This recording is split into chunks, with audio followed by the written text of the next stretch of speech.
G'day humans, Chris Stead here. I'm currently sitting on the Disney Wonder in the Crown and Fin pub, which is their English pub, on board this cruise ship. Although, curiously, it seems to only ever play American sports, but hey, can't have everything. And look, before I got on this cruise ship, I was really unsure about how the alcohol worked. I was looking in heaps of forums, reading people's posts on Reddit and reading people's posts in Facebook groups and everything, and just trying to get together. And I heard so many different things that were just not true, not correct, different. Anyway, so I just wanted to basically do this video to talk through what the reality is like on Disney Wonder here in Australia when it comes to alcohol in 2025. At least this is January 2025, so we're at the end of the 24-25 season. Are we there yet? No! Are we there yet? No! Are we there yet? No! Are we there yet? Yes!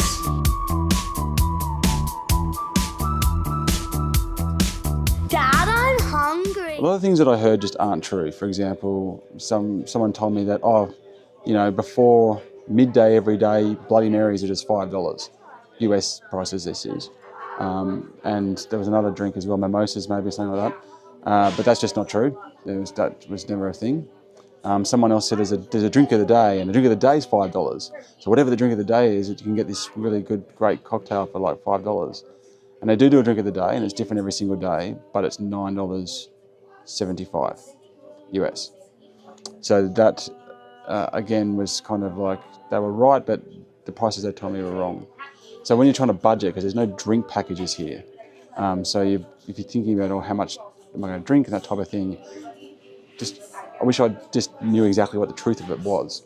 So there are happy hours, and each pub does happy hours at different times. They're usually not on particularly friendly times, like kind of a bit awkward. They'll be on the same time as a show or really late at night and stuff like that.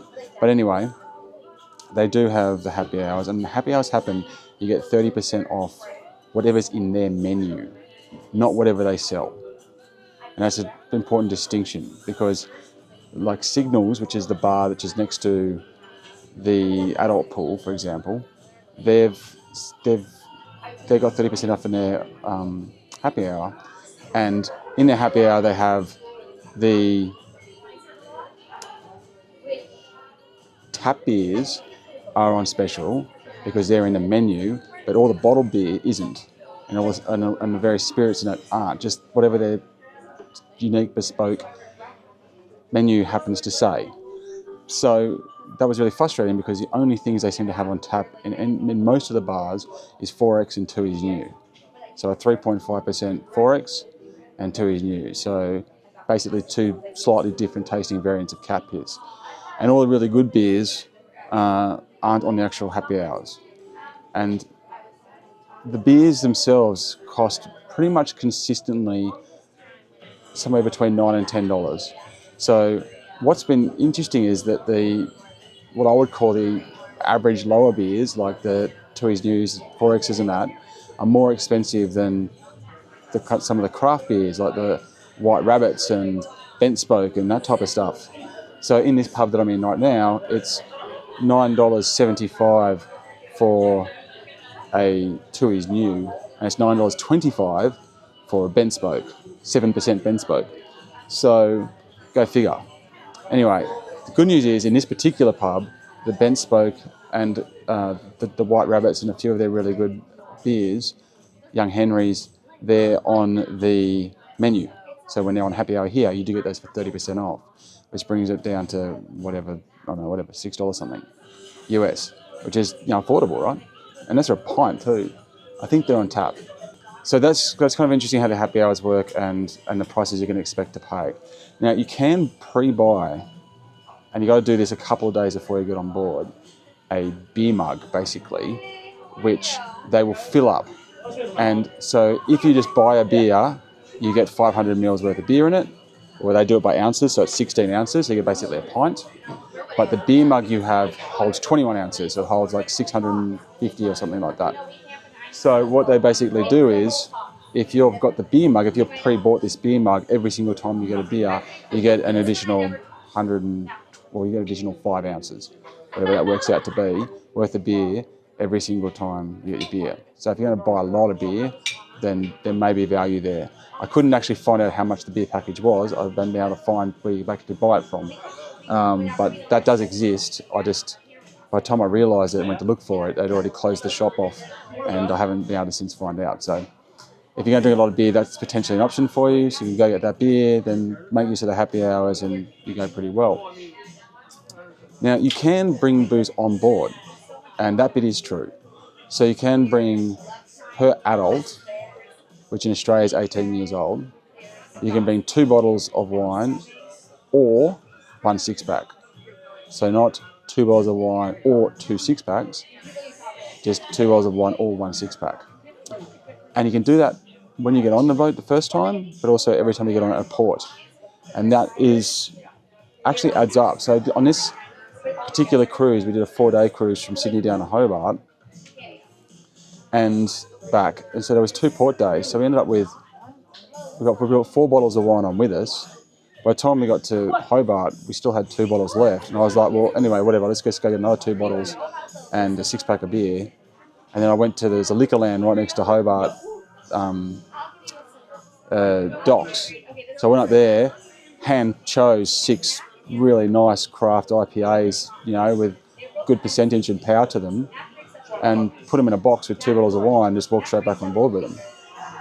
So that totally works. It's totally a great thing. It's a great thing that Disney's offered there. It's like a real perk and a real plus for the ship, and I hope they definitely continue with that. And you should absolutely make use of it, because whatever you don't use, you can just take home anyway. I think they said you can take up to 2 bottles off with you. But since you can only take 2 bottles on with you, you know, so you can pretty much just walk off with whatever you got. So that's absolutely worth doing it. Now, the reality is on here that it's super family focused, and there's all these family activities happening all the time. And then there's the shows, which are fantastic. It's just, you don't actually, it's not a party atmosphere like other cruise boats I've done where I've drunk a lot of alcohol. So I actually haven't drunk nearly as much as I thought. So I am going home with, you know, booze that I brought on board to begin with. So, you know, everyone's different, but maybe don't wager that you're going to drink necessarily as much as you're going to, or think you will. Now, also, as I mentioned, the beer prices, they were like that, kind of pushing $10 US. Now, the gratuity side of things is interesting. I thought it was automatically added every time you bought a drink. It's not. It's up to you. It's your discretion. So, you know, Aussies, we don't generally tip. So don't just think that when it says it's a $9.25 for a beer, that's going to be 18% added on every single time. That's up to your discretion. You don't have to do that. And it doesn't have to be 18%. So that's something that was pretty handy to know, I thought. And also, you can find some wines and some sparkling that is actually lower price than the beers. So the wines, I've seen wines for $7.70, around that price, whites and reds. I've seen a sparkling in the $6 range. That's just standard prices before any potential happy hour. So that's not too bad. So you can get a couple of nice drinks there. The cocktails generally are pretty expensive, like something like $25, $26 for a cocktail US. So the cocktail side of things does definitely add up, but definitely ask your waiters, because we're at dinner tonight in the Animator's Palette, which is a fantastic restaurant, and there was a cocktail, and my wife said, "Oh, how much is the cocktail?" And the guy goes, "Oh, $8." So it was like